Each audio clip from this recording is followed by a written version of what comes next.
Calvary స్వరము నీ కొరకే, కల్వరి స్వరము నీ కొరకే.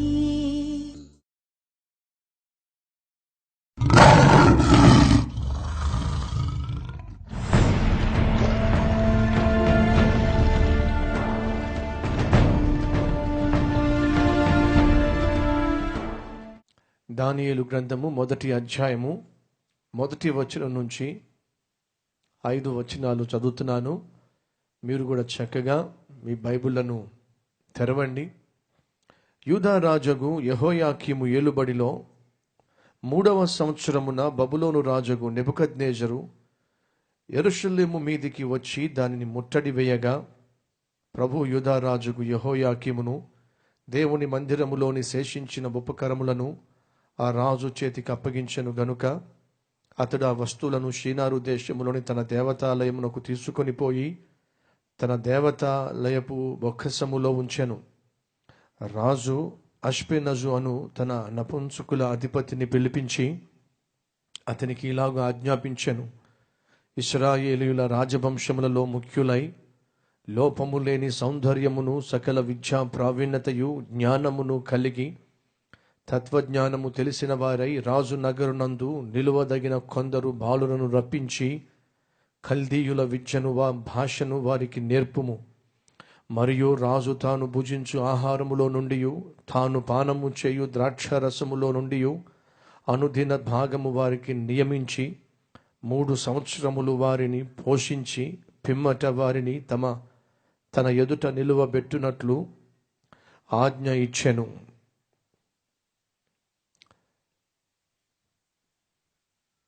దానియేలు గ్రంథాన్ని మనం ధ్యానిస్తున్నప్పుడు మనందరికీ తెలిసిన ఒక సత్యం ఏమిటంటే, దానియేలు, షద్రకు, మెషక్, అబెద్నగో అనే ఈ 4 యవనస్తులు బబులోను దేశమునకు కొనిపోబడ్డారు అని మాత్రమే మనకు తెలుసు. అసలు ఏ పరిస్థితిలో వారు కొనిపోబడ్డారో, అసలు ఏం జరిగిందో దానిని బహు వివరంగా నేను మీతో గతంలో పంచుకున్నాను.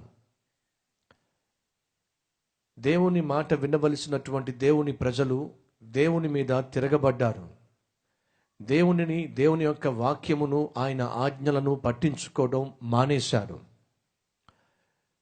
యూదా రాజ్యాన్ని పరిపాలన చేసేటటువంటి రాజులు కూడా ఇష్టానుసారంగా జీవించటం, వాళ్ళు ఇష్టానుసారంగా జీవించటం మాత్రమే కాకుండా తమ ప్రజలను కూడా ఇష్టానుసారంగా జీవించే విధంగా ఒక తప్పుడు మార్గాన్ని, తప్పుడు మాదిరిని తన ప్రజలకు చూపించటం జరిగింది. రాజులు అలాగే ప్రజలు ఇష్టానుసారంగా జీవిస్తున్నప్పుడు దేవుడు ప్రవక్తలను పంపించాడు. సుమారు 100 సంవత్సరాల క్రితమే యెషయా భక్తుని ద్వారా, ప్రవక్త ద్వారా దేవుడు హెచ్చరిక చేశాడు. యూదాను పరిపాలిస్తున్న రాజులకు అలాగే ప్రజలకు కూడా హెచ్చరిక చేయబడింది. మీరు చేస్తున్న పాపిష్టి పనులను బట్టి, దేవుని మీద చేస్తున్న తిరుగుబాటును బట్టి దేవుడు కోపంతో ఉన్నాడు. మీరు మీ జీవితాలను, మీ పద్ధతులను, మీ జీవిత విధానాలను మార్చుకోకపోయినట్లయితే దేవుడు మిమ్మలను మీ శత్రువుకి అప్పగిస్తాడు. బబులోను దేశం నుంచి నెబుకద్నెజరు వస్తాడు. తాను మిమ్మలను బంధించి తీసుకొని పోతాడు, జాగ్రత్త అని ఆనాడు ఇర్మియా ద్వారా కూడా దేవుడు ప్రవచించాడు. యెషయా చెప్పాడు, మాట వినలా. మీకా చెప్పాడు, మాట వినలా. ఇర్మియా సూటిగా బహుస్పష్టంగా రాజునకు, ప్రజలకు హెచ్చరిక చేశారు, మాట వినలా. జరిగిందేమిటి? పరిపాలన చేసేటటువంటి పాలకులు పట్టబడ్డారు, ప్రజలు పట్టబడ్డారు, పట్టణము పట్టబడింది, పరిశుద్ధ దేవాలయంలో పాత్రలు పట్టబడినాయి, ఆఖరికి పరిశుద్ధులైన యవనస్తులు పట్టబడ్డారు. జాగ్రత్తగా వినండి. ఈరోజు నేను మీతో పంచుకుంటున్న ప్రాముఖ్యమైన 2-3 పాఠాలు: పరిశుద్ధులు పట్టబడ్డారు, 2 పరిశుద్ధులు పరీక్షించబడ్డారు. ఈ 2 విషయాలు మీతో ఈ రాత్రి పంచుకోబోతున్నాను. జాగ్రత్తగా వినండి. పరిశుద్ధులు పట్టబడ్డారు. రైట్. యెహోయాకీము దుర్మార్గమైనటువంటి రాజు, దుర్మార్గంగానే పరిపాలన చేస్తున్నాడు. తన దుర్మార్గత, తన పాపము పండింది. ఆ పాపం పండిన తర్వాత ఆ రాజు తన పాపంలోనే పట్టబడ్డాడు. శత్రు సైన్యం వచ్చేసింది. బబులోను దేశం నుంచి నెబుకద్నెజరు వచ్చేశాడు. యిర్మీయా చెప్పినట్టుగానే, హెచ్చరిక చేసినట్టుగానే యూదా రాజ్యము పట్టబడింది. దేవుడు బహుగా ప్రేమించినటువంటి యెరూషలేము కూడా పట్టబడింది. యెరూషలేములో సొలొమోను నిర్మించినటువంటి అద్భుతమైన దేవాలయము కూడా పట్టబడింది.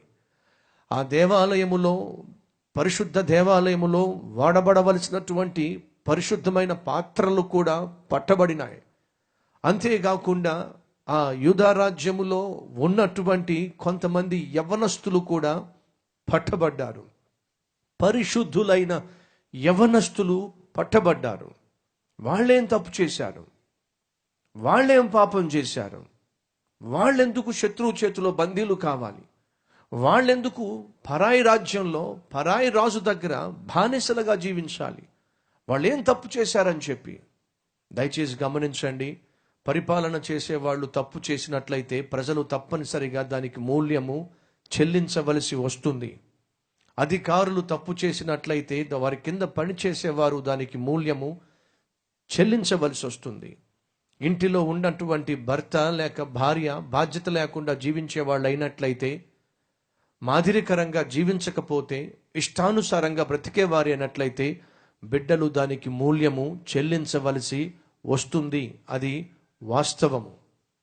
దయచేసి గమనించండి. గెహజీ చేసిన పాపిష్టి పనిని బట్టి బాధ్యత లేకుండా జీవించాడు, నమ్మకత్వం లేకుండా జీవించాడు, సేవలో పాలు పంచుకుంటూ కూడా నమ్మక ద్రోహిగా జీవించాడు. తాను చేసిన పాపం వల్ల తనొక్కడు మాత్రమే కాదు, తన కుటుంబానికి కుష్టు రోగాన్ని తీసుకొచ్చాడు. ఈ సత్యాన్ని మర్చిపోమాకండి. ఆకాను ఆశపడ్డాడు. తను ముట్టుకోకూడని, దాచిపెట్టుకోకూడని బంగారాన్ని, బంగారపు కమ్మిని, వెండిని తన గుడారంలో దాచిపెట్టి బాధ్యత లేకుండా జీవించాడు. దేవుని దృష్టిలో అసహ్యమైన కార్యం చేశాడు. అలా చేసిన దానిని బట్టి ఒక ఆకాను మాత్రమే కాదు, ఆకాను భార్య, ఆకాను బిడ్డలు, ఆకానుకున్న సమస్తము నాశనం చేయబడింది. దయచేసి గమనించండి. సౌలు దేవుని చేత ఏర్పరచబడిన రాజు. ప్రజలు దేవుణ్ణి కాకుండా తమ కొరకు ఒక రాజు కావాలని చెప్పి కోరుకున్నారు. అలా కోరుకున్నప్పుడు దేవుడు ఆఖరికి సౌలును, అనగా గాడిదల కోసం వెతుక్కుని తిరుగుతున్న, గమ్యం లేకుండా జీవిస్తున్నటువంటి సౌలును దేవుడు కనికరించి రాజుగా అభిషేకించి ఇశ్రాయేలీలకు మొట్టమొదటి రాజుగా ఏర్పరిచాడు. గమ్యం లేకుండా, గురి లేకుండా తప్పిపోయిన గాడిదలను వెతుక్కుంటూ తిరుగుతున్న నన్ను దేవుడు కనికరించి రాజును చేశాడే అనే కృతజ్ఞతాభావం లేకుండా, నమ్మకత్వం లేకుండా, తాను పొందుకున్నటువంటి కిరీటాన్ని బట్టి, తాను పొందుకున్నటువంటి అధికారాన్ని బట్టి, తాను కలిగి ఉన్నటువంటి హోదాను బట్టి దేవుడు అంటేనే లెక్క లేకుండా జీవించడం మొదలుపెట్టాడు. దేవుని మీదే తిరుగుబాటు చేసేటటువంటి హీనమైన స్థాయికి దిగజారిపోయాడు. దేవుని మాటే వినకుండా తయారయ్యాడు. తత్ఫలితాన్ని బట్టి దేవుడు ఆఖరికి సౌలును విడిచిపెట్టేశాడు, సౌలును విసర్జించాడు. ఎప్పుడైతే సౌలును దేవుడు విసర్జించాడో సౌలు జీవితము అతి గతి లేకుండా తయారైంది. సౌలు పోరాటానికి వెళ్తున్నాడు కానీ, యుద్ధాలు చేస్తున్నాడు కానీ యుద్ధంలో జయించలేకపోతున్నాడు. కారణం ఏమిటి? సైన్యములకు అధిపతి యెహోవా రాజు తరఫున ఉండి, ఇశ్రాయేలీయుల తరఫున ఉండి పోరాడవలసినటువంటి యెహోవా సౌలును విడిచిపెట్టేశాడు, విసర్జించేశాడు. కారణము సౌలు కలిగి ఉన్నటువంటి గర్వము, సౌలు కలిగి ఉన్నటువంటి తిరుగుబాటు తత్వము, సౌలు కలిగి ఉన్నటువంటి అహంభావము సౌలును దేవునికి దూరం చేసింది. దేవుడు సౌలుకు దూరం కావాల్సి వచ్చింది.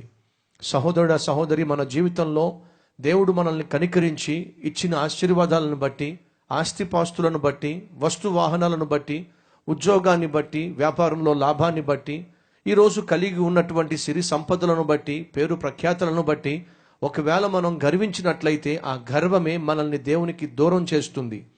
మనల్ని కనికరించిన, దీవించిన, హెచ్చించిన, ఈరోజు మనల్ని ఈ స్థితికి నడిపించిన దేవుడే ఒకవేళ మనల్ని చూసి ఛీ అన్నట్లయితే, అసహించుకున్నట్లయితే మన బ్రతుకు అంధకారంగా మారిపోతుంది, అతపాతాళానికి చేరిపోతుంది. ఆనాడు సౌలు జీవితము అటువంటి స్థితి గుండానే వెళ్ళింది. సౌలు యుద్ధానికి వెళ్తే దేవుడు రావడం మానేశాడు. కనీసం సమూయేలు కూడా సౌలు ముఖం చూడ్డానికి కూడా ఇష్టపడలా.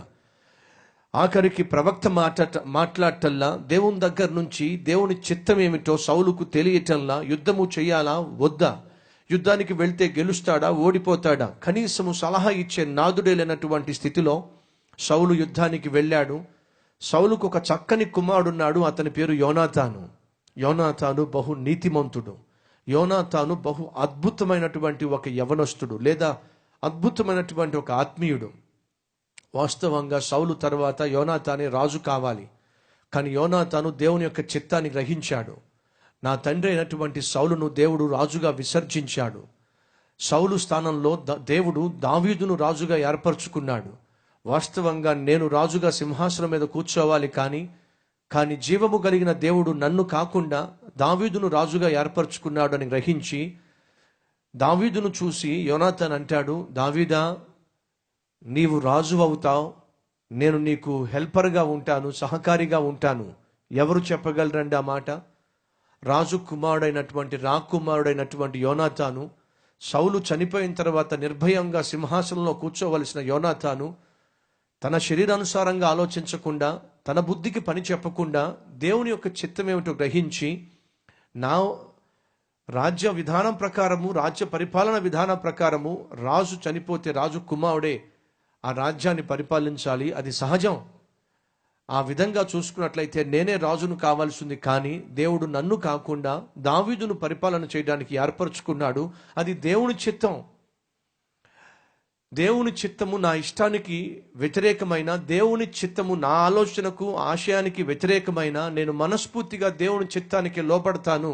ఎంత అద్భుతమైన వ్యక్తి అండి.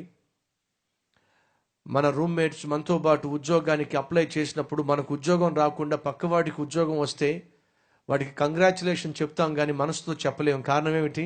వాడికి వచ్చింది, నాకు రాలేదు. మనం చేసే ప్రయత్నాల్లో మనం విఫలమై మరొకరికి ఒక అవకాశం దొరికినట్లయితే మనస్ఫూర్తిగా ఆ వ్యక్తిని అభినందించడం చాలా కష్టమవుతుంది. మన బిడ్డకు చక్కని సంబంధం రాకుండా పక్క వాళ్లకు చక్కని సంబంధం వచ్చినా, మన బంధువులకు చక్కని సంబంధం వచ్చినా, 100 మా అమ్మాయికి డాక్టర్నే చేస్తాను, మా అబ్బాయికి ఇంజనీర్నే చేస్తాను, ఇలా ఏమైతే అనుకున్నావో అది నీ జీవితంలో జరగక, నీ కుటుంబంలో, నీ బిడ్డల విషయంలో జరగక, మీ బంధువుల విషయంలో, నీ సహోదరి విషయంలో, మీ అన్నయ్య విషయంలో, మీ అక్కయ్య విషయంలో, వాళ్ళ బిడ్డల విషయంలో జరిగితే మనస్ఫూర్తిగా వెళ్ళి అభినందించగలవా? చాలా కష్టం అనిపిస్తుంది. దయచేసి గమనించండి, యోనాతాను మనసు నిజంగా బంగారం, అద్భుతమైన మనస్సు. అటువంటి అద్భుతమైన వ్యక్తి, అటువంటి అద్భుతమైనటువంటి ఆత్మీయుడు ఏమయ్యాడో తెలుసా మీకు? దేవుని చేత విసర్జించబడిన, ఇష్టానుసారంగా పరిపాలన చేయటానికి అలవాటు పడిపోయిన సౌలు దేవుని చేత విసర్జించబడి ఆఖరికి తానే యుద్ధానికి బయలుదేరి ఆ యుద్ధంలో గెలవడం చేతగాక, ఆ యుద్ధంలో విజయం సాధించటం వీలు లేక, ఆఖరికి తనతో పాటు వచ్చినటువంటి యోనాతాను తన ప్రియమైన కుమారుడు ఆ యుద్ధంలో చంపబడ్డాడు. అన్యము పుణ్యము ఎరిగినటువంటి యోనాతాను బలి కావాల్సి వచ్చిన కారణం ఏమిటంటే తండ్రి యొక్క మూర్ఖత్వం. తండ్రి దారి తప్పాడు. తండ్రి దేవునికి దూరంగా జీవించడం మొదలుపెట్టాడు. తత్ఫలితంగా తాను చేసే ప్రయత్నంలో, యుద్ధములో తండ్రి యుద్ధానికి వెళ్తుంటే నేను ఎలా మౌనంగా ఉంటానని చెప్పి తండ్రికి అండగా నిలబడాలని చెప్పి ఆశించినటువంటి యోనాతాను తండ్రి పక్షమున యుద్ధము చేసి ఆఖరికి ఆ యుద్ధములో దేవుడు లేడు కాబట్టి సౌలు ఓడిపోయాడు. యోనాతాను నేలకు ఒరిగిపోయాడు. గమనిస్తున్నారా? ఒక తండ్రి దేవునికి దూరంగా జీవిస్తే కుమారుడు ఏ విధంగా తన తనువు చాలించవలసి వచ్చిందో, ఏ విధంగా బలి కావాల్సి వచ్చిందో. ఈరోజు ఈ మాటలు వింటున్న తండ్రులు, తల్లులు జాగ్రత్త. మన జీవితాలు దేవునికి అంగీకారంగా ఉండకపోతే, మన బ్రతుకులు దేవునికి మహిమకరంగా ఉండకపోతే ఖచ్చితంగా ఎంతో కొంత దాని ప్రభావం మన పిల్లల మీద పడుతుంది అనే సత్యము మర్చిపోవద్దు. ఈరోజు పిల్లలు త్రాగుబోతులు అయిపోతున్నారని చెప్పి ఏడ్చే తల్లులు ఉన్నారు, తండ్రులు ఉన్నారు. అయ్యో నా కొడుకు డ్రగ్ అడిక్ట్ అయిపోయాడే, డ్రగ్స్కు బానిస అయిపోయాడే అని ఏడుస్తున్నారు. అయ్యో నా కొడుకు సిగరెట్లకు బానిస అయిపోయాడే ఏడుస్తున్నారు. మా అమ్మాయిని చక్కగా చదువుకోవడానికి పట్టణానికి పంపిస్తే మా అమ్మాయి చెడు స్నేహితుల యొక్క చెడు స్నేహాలు పట్టి నైట్ క్లబ్లకు బానిస అయిపోయింది. ఫ్రైడే సాటర్డే వస్తే చాలు నైట్ క్లబ్లకు వెళ్ళిపోతుందని చెప్పి ఏడ్చే పేరెంట్స్ ఉన్నారు. పేరెంట్స్ ఏడుస్తున్నారు. ఎందుకని? డ్రగ్స్ను బట్టి, త్రాగుడును బట్టి, నైట్ క్లబ్లను బట్టి, చెడు అలవాటులను బట్టి, చెడు వ్యసనాలను బట్టి పేరెంట్స్ అల్లాడిపోతున్నారు, ఏడుస్తున్నారు. కానీ ఒక సత్యాన్ని మనం మర్చిపోతున్నాం. ఏమిటా సత్యం? నైట్ క్లబ్స్ నడిపిస్తుంది స్టూడెంట్సా? బార్ అండ్ రెస్టారెంట్లు నడిపిస్తుంది యవనస్తులా? కాదండి. బార్ అండ్ రెస్టారెంట్ నడిపిస్తుంది పెద్దవాళ్లే. నైట్ క్లబ్బులు నడిపిస్తుంది పెద్దవాళ్లే. సారాయి, బ్రాందీ, విస్కీ పెద్ద పెద్ద ఫ్యాక్టరీలు పెట్టి వాటిని తయారు చేస్తుంది స్టూడెంట్స్ కాదు, యవనస్తులు కాదు. వాటిని తయారు చేస్తుంది పెద్దవాళ్లే. ఈ సిగరెట్లు కావచ్చు, ఈ గంజాయి కావచ్చు, ఈ గుట్కాలు కావచ్చు, ఈ డ్రగ్స్ కావచ్చు, వీటన్నిటిని తయారు చేస్తుంది స్టూడెంట్స్ కాదండి. వీటన్నిటిని తయారు చేస్తుంది యవనస్తులు కాదండి. వీటన్నిటిని తయారు చేస్తుంది పెద్దవాళ్లే. డబ్బు సంపాదించాలనేటటువంటి యావలో పడి ఆ డబ్బు సంపాదించే ప్రక్రియలో ఏమైనా చేయడానికి తెగించి యవనస్తుల యొక్క జీవితాలను నాశనం చేసేటటువంటి భయంకరమైనటువంటి వాటిని తయారు చేస్తుంది ఎవరు? పెద్దవాళ్లే. డబ్బు సంపాదించాలి, ఆస్తి సంపాదించాలి, అంతస్తును పెంచుకోవాలని చెప్పి ఆరాటపడుతూ డ్రగ్స్ తయారు చేస్తున్నారు, లిక్కర్ తయారు చేస్తున్నారు, సిగరెట్లు తయారు చేస్తున్నారు, గుట్కాలు తయారు చేస్తున్నారు, నైట్ క్లబ్బులు నడిపిస్తున్నారు, పబ్బులు నడిపిస్తున్నారు, బార్ అండ్ రెస్టారెంట్లు నడిపిస్తున్నారు. ఇవన్నీ కూడా చేస్తుంది పెద్దవాళ్లే. పిల్లలు వీటికి బానిస అయిపోయినప్పుడు మళ్ళీ ఏడుస్తున్నారు. ఏమని? అయ్యో పిల్లలు పాడైపోతున్నారు. పిల్లలు పాడైపోవడానికి కారణము పెద్దవాళ్ళు స్టార్ట్ చేసిన వ్యాపారం కాదా? వాళ్ళు చేసిన వ్యాపారము, వాళ్ళు చేస్తున్న వ్యాపారం వల్లే పిల్లలు తగలబడిపోతున్నారే. కనీసం జ్ఞానం లేదా? కనీసం ఆలోచించినటువంటి వ్యక్తిత్వం లేదా? ఆనాడు రాజులైనటువంటి యెహోయాకీము కావచ్చు, అంతకుముందున్న రాజులు కావచ్చు, వాళ్ళ పరిపాలన విధానం దరిద్రంగా ఉంది కాబట్టి, వాళ్ళు చెడిపోయింది కాకుండా, పరిపాలన చేస్తున్నటువంటి అధికారులు చెడిపోయింది కాకుండా ప్రజలను చెడగొట్టేటటువంటి దౌర్భాగ్యమైనటువంటి ఆ రోజులు ఉన్నవి కాబట్టి పాలకులు పట్టబడ్డారు. ఆ పాలకుల యొక్క పాపిష్టి పరిపాలనను బట్టి ప్రజలు పట్టబడ్డారు, పట్టణాలు పట్టబడినాయి, పరిశుద్ధమైన దేవాలయం పట్టబడింది, దేవాలయంలో పాత్రలు పట్టబడినాయి, పరిశుద్ధులైన యవ్వనస్తులు పట్టబడ్డారు. ఈరోజు ఈ యవ్వనస్తులు పట్టబడ్డానికి కారణము వాళ్ళు చేసిన తప్ప? కాదండి. మరి ఎవరు చేసిన తప్పు? కన్నవాళ్ళు చేసిన తప్పు, పెద్దవాళ్ళు చేస్తున్న తప్పు, పరిపాలించేటటువంటి వాళ్ళు చేసిన తప్పు. ఈరోజు నా సహోదరుడా, నా సహోదరి, తల్లిగా తండ్రిగా నువ్వు చేసే తప్పులు నీ బిడ్డలను బలి తీసుకోవడానికి వీల్లేదు. పెద్దవాళ్లగా మనం తీసుకునే నిర్ణయాలు కావచ్చు, చేసే పనులు కావచ్చు, కొన్ని సందర్భాల్లో వేసే వేషాలు కావచ్చు, చేసే మోసాలు కావచ్చు, అక్రమ సంపాదన కావచ్చు, అది ఏదో ఒక రోజు నీ బిడ్డలను చుట్టుకుంటుంది అనే సత్యము మర్చిపోవద్దని ప్రభు పేరట మనవి చేస్తున్నా. ఆనాడు పరిశుద్ధులైన యవ్వనస్తులు పట్టబడ్డారు. కారణం తెలుసా? పైనున్నటువంటి పరిపాలకులు, పైనున్నటువంటి పెద్దవాళ్ళు దేవుని మాటను కాదని, దేవుని యొక్క చిత్తాన్ని పక్కన పెట్టి ఇష్టానుసారంగా జీవించిన పాపిష్టి స్థితిని బట్టి అన్యము పుణ్యం ఎరగినటువంటి ఈ యవనస్తులు బానిసలుగా కొనిపోబడ్డారు. అన్యము పుణ్యము ఎరిగినటువంటి ఈ యవనస్తులు తమ దేశమునకు దూరం చేయబడ్డారు, బబులోను రాజ్యానికి కొనిపోబడ్డారు. కాబట్టి పరిశుద్ధులు పట్టబడ్డారు పెద్దలు చేసిన పాపాన్ని బట్టి. ఈరోజు ఈ మాటలు వింటున్న వాళ్ళు ఎంతమందికి బిడ్డలున్నారో చూపిస్తారా? నాకు బిడ్డలున్నారన్న వాళ్ళు జాగ్రత్త. మన బిడ్డలు పట్టబడకుండా జాగ్రత్త పడదాం. మన బిడ్డలు శత్రువు అయినటువంటి సైతాను చేతిలో పడిపోకుండా జాగ్రత్త పడదాం. మనం జాగ్రత్తగా జీవిద్దాం, మన బిడ్డలను జాగ్రత్త పరుచుకుందాం. చాలామంది తండ్రుల యొక్క, తల్లుల యొక్క విధానం ఏంటో తెలుసా? ఒరేయ్, నేను చెప్పినట్టుగా చెయ్యి, నేను చేసినట్టుగా చెయ్యి, మాకు కుదురుతుందంటారా? వాడి తండ్రి చేతిలో సిగరెట్ ఉంటుంది. ఒకవేళ కొడుకు సిగరెట్తో వచ్చాడనుకో, ఏమిరా, ఎంత కొవ్వురా నీకు, ఏమిట్రా సిగరెట్ కాలుస్తున్నావు, తాట ఒలిచేస్తానేమనుకుంటున్నావు? ఆహా, ఎంత అద్భుతమైన మాదిరి అండి. తాట ఒలిచేస్తానేమనుకుంటున్నావు? కొడుకు సమాధానం చెప్పడు, పైనుంచి కింద దాకా చూస్తాడు. ఎందుకని? నువ్వు అగౌరవిస్తుంది ఏమిటో, నువ్వు చేస్తుంది ఏమిటో. రేయ్, నేను చెప్పినట్టుగా చెయ్యి, నేను చేసినట్టుగా చెయ్యి. మాకు కుదురుతుందా? బైబిల్లో ఏమని తెలుసా? తండ్రి ఏమి చేయుట కుమారుడు చూచునో దానినే కుమారుడు చేస్తాడు. అలాగే కుమార్తె, తల్లి ఏం చేస్తుందో కూతురు అదే చేస్తుంది. తల్లి తండ్రి ఏం చేస్తారో కూతురు కొడుకు అదే చేస్తారు. అడుగుతున్నాను తండ్రి, అడుగుతున్నాను తల్లి, ధైర్యంగా చెప్పగలవా?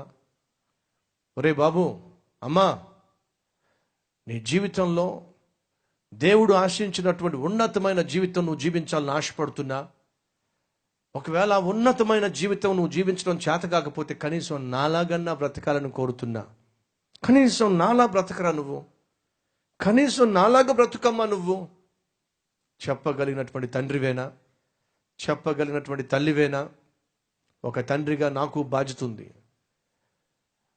నా బిడ్డలకు నేను చెప్పగలిగింది, నా బిడ్డలకు నేను ఇవ్వగలిగిన ఆస్తి ఏదైనా ఉంది అంటే ఒకరోజు వాళ్ళకు చెప్పగలగాలి. ఏమని?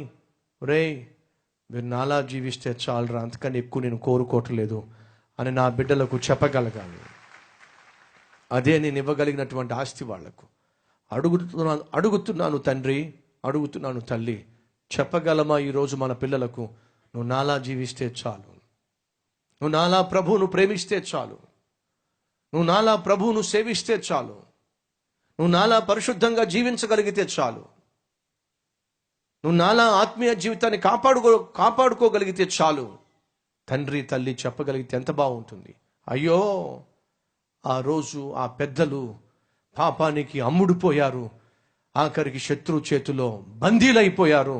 అలా పెద్దలే బందీలైపోయేసరికి అన్యము పుణ్యము ఎరుగినటువంటి యవనస్తులు బందీలైపోయారండి.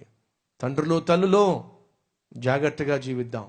మనమే సైతానుకు బందీ అయిపోతే, మనమే శరీర ఇచ్చలకు లోబడిపోతే, మనమే లోకానికి బానిసలమైపోతే, పాపానికి లొంగిపోతే, చేతులారా మనం మన బిడ్డలను నాశనం చేసుకుంటున్నాం, వారిని సైతానుకు అప్పగిస్తున్నాం. ఆ రోజు రాకమునిపే ఈ రోజే తల్లిదండ్రులుగా, పెద్దలుగా, బాధ్యత గలవారిగా, అధికారులుగా, ఉన్నతమైన స్థానంలో ఉంటున్న వారిగా మన తర్వాత తరం వారికి లేదా మన వెనుక వస్తున్న వారికి ఒక మాదిరిని చూపించి వెళ్దాం, ఒక మోడల్గా నిలిచి వెళ్దాం. అంతేగాని నీ యొక్క ఆలోచన విధానం, నీ యొక్క తలంపులు, నీ యొక్క వ్యాపారము, నీ యొక్క పెట్టుబడులు, నీ యొక్క బ్రతుకు, నీ ఆత్మీయత, నీకున్న చెడు జీవితము, అలవాట్లు రాబోయే తరానికి, నీ బిడ్డలకు శాపంగా మారడానికి వీలు లేదు అనే సత్యము మర్చిపోవద్దని మనవి చేస్తున్నాను.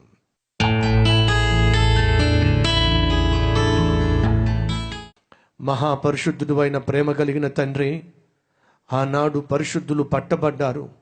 వాళ్ళు ఏ తప్పు చేయలా, ఏ పాపము చేయలా, నీ యందు భయభక్తులు కలిగి బహు జాగ్రత్తగా జీవించారు.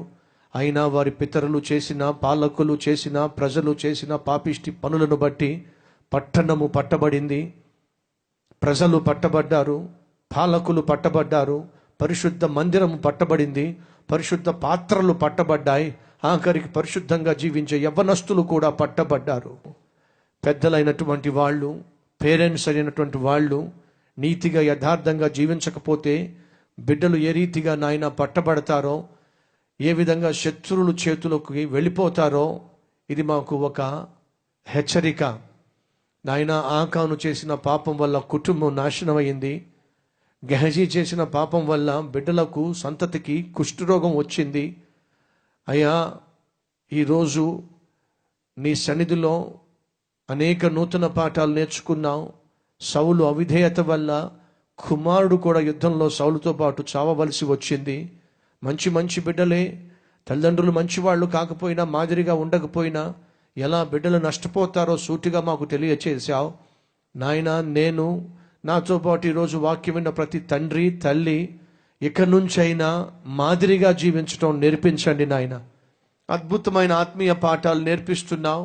నేర్చుకుంటున్న ఈ ఆత్మీయ పాఠాలను బట్టి మరింతగా మేము ఆత్మీయంగా ప్రభువా నిన్ను మహింపరిచే కృప దయచేయమని యేసయ్య పేరట వేడుకుంటున్నాం తండ్రి.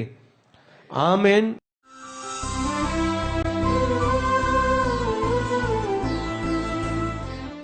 ఆ నరక భయమే నన్ను రక్షణలోనికి నడిపించింది. షలోం అండి, నా పేరు కరుణాకర్. నేను క్రైస్తవ కుటుంబానికి చెందినవాడిని. అయినప్పటికీ బాప్టిజం అంటే ఏంటో నాకు తెలియదు. మేము వెళ్ళే సంఘంలో బాప్టిజం ఇస్తున్నారు, తీసుకోమంటే మా కుటుంబ సభ్యులు చెప్పగా నేను తీసుకున్నాను. అలా తీసుకున్న తర్వాత నా స్నేహితులతో కలిసేవాడిని. నా ఇష్టానుసారంగా జీవిస్తూ, గుట్కాలు తింటూ, సిగరెట్లు తాగుతూ,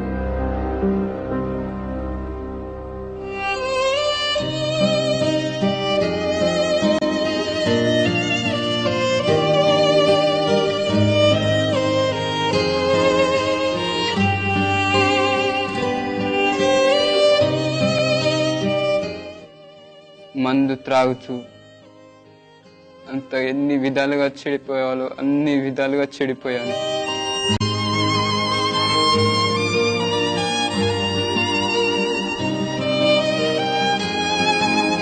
ఆఖరికి నేను ఎంతగా చెడిపోయానంటే చిన్న వయసులోనే వెళ్ళకూడని చోట్లకు వెళ్ళాను, చేయకూడని పాపాలు చేశాను.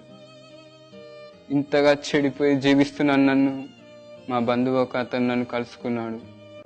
కల్వర్ ట్రిపుల్ గురించి నాకు చెప్పాడు. భారతదేశంలోనే అతిపెద్ద మందిరం 52 రోజుల్లోనే నిర్మించారు. చాలా పెద్ద మందిరం, చాలా అద్భుతంగా ఉంటుంది. ఒకసారి నాతో రా, నేను మందిరానికి తీసుకెళ్తానని నాతో చెప్పాడు. అలా ఒకరోజు నా బంధువుతో పాటు కల్వర్ టెంపుల్కు వచ్చాను. వచ్చిన రోజే సరిగ్గా సతీశయ్య గారు ఆ రోజు ఎంతగా చెడిపోయాను, ఎంతగా పాడైపోయాను, ఒక్కొక్కటిగా నా కళ్ళకు కట్టినట్టు వివరిస్తూ ఉన్నప్పుడు ఆయన నా గురించే మాట్లాడుతున్నారని నేను గ్రహించాను.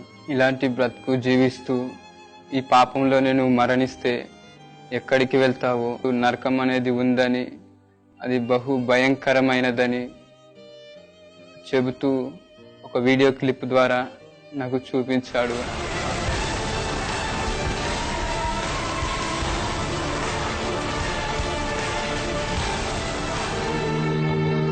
ఒకసారి ఒక వ్యక్తి నరకంలో పడ్డాడు అంటే అతడు కాలుతూనే ఉంటాడు.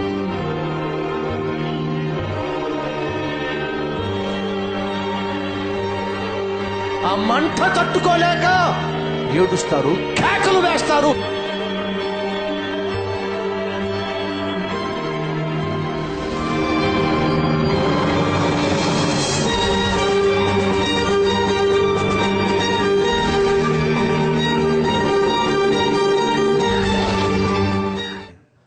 ఒక వ్యక్తి క్రీస్తు లేకుండా మరణించిన తరువాత ఆ వ్యక్తి నరకంలో కూలిపోతే నరకానికి ఉన్నది ఒకే ఒక ద్వారము, అది ప్రవేశ ద్వారము.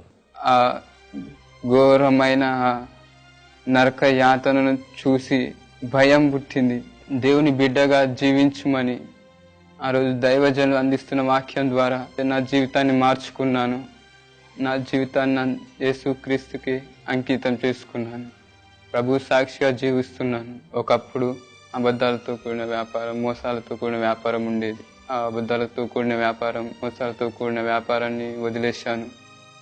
ఒక చక్కని మంచి ఒక ఉద్యోగం చూసుకొని నీతిగా యథార్థంగా పని చేసుకుంటూ విలువైన జీవితం జీవిస్తున్నాను. నన్ను రక్షించిన ఈ వాక్యాన్ని, ఈ సువార్తను నశించిపోతున్న వారికి వినిపించాలని నేను కష్టపడి పని చేసుకుంటూ రూపాయి కూడబెట్టుకొని కల్వర్ స్వరాన్ని అనేక మందికి వినిపించాలని ఒక కల్వర్ స్వరాన్ని బలపరిచాను.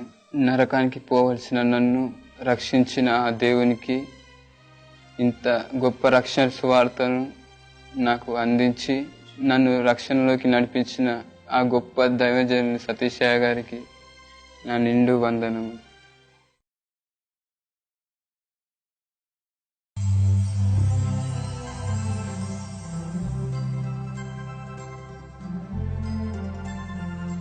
Address Calvary, Post Box number 30, Kokatpalli, Hyderabad 72.